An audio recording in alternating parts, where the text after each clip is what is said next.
On April 9th, 1865, the Confederate general surrendered.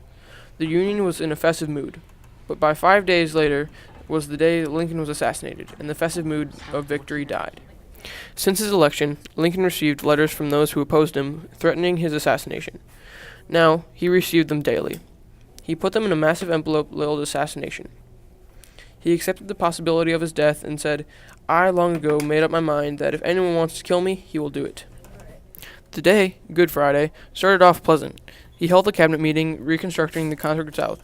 He pardoned a deserter boy and revoked a death sentence of his rebel spy. He was in such a good mood, he told his wife Mary he hadn't felt so happy in all his life. But not all their days had been so happy.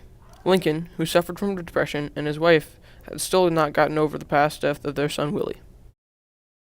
Also, Lincoln had begun to have dreams of his assassination. In one dream, he was walking through the White House, and as he came to the East Room, he was witnessing his own funeral.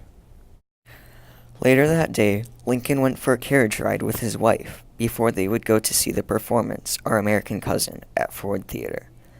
They arrived late with Major Henry Rathbone and his fiancée. During the performance, Lincoln's bodyguard left him unprotected so he could go watch the performance. The presidential door was left unlocked. During the third act of the play, John Wilkes Booth, a well-known actor, snuck up behind Lincoln and his wife. He shot Lincoln with a small Derringer pistol in the back of his head. The bullet had entered his skull above his left ear, cut through his brain, and lodged behind his right eye. Major Rathbone tried to stop Booth with a knife, but Booth cut him.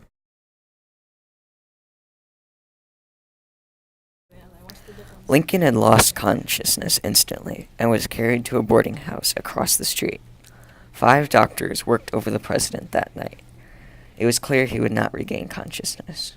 The room was filled with high-ranking government officials and friends.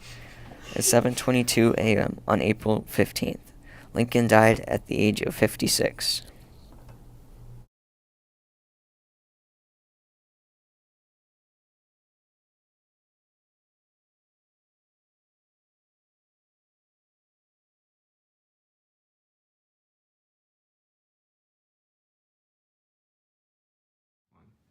Lincoln's funeral was held in the East Room of the White House, the same place as it was in his dream. His funeral train went from Washington to Springfield following the same route he took on his campaign when he was elected.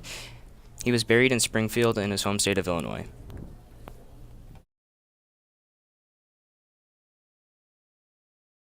Years later, the contents of Lincoln's pockets were revealed. When he died, he had a pair of spectacles, a velvet eyeglass cleaner, a handkerchief with A. Lincoln stitched in red, an ivory pocket knife, and a leather wallet. The wallet contained a Confederate $5 bill and 8 newspaper clippings that Lincoln had cut out and saved. All the clippings praised him. When Lincoln died, Edwin Stanton said, "Now he belongs to the ages." Lincoln surely has become part of our history and an important part. For his work guiding us through the Civil War and keeping our country together, we can remember Lincoln as a strong leader and a humble human being who did great things for our country.